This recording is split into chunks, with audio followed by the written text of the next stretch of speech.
Welcome viewer, I am Murugan S. This video tutorial describes how to disable recent files drop-down list in File Dialog in Windows 10. Type gpedit.msc in Windows search bar. Click Edit Group Policy.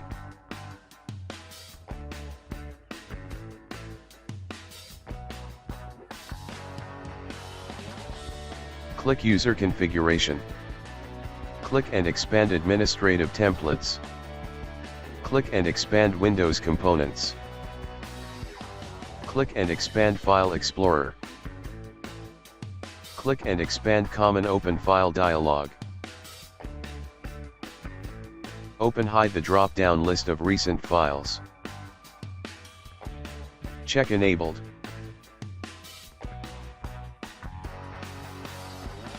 Click Apply, OK.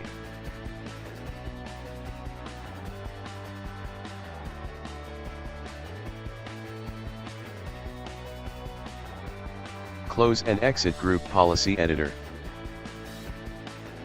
Restart system.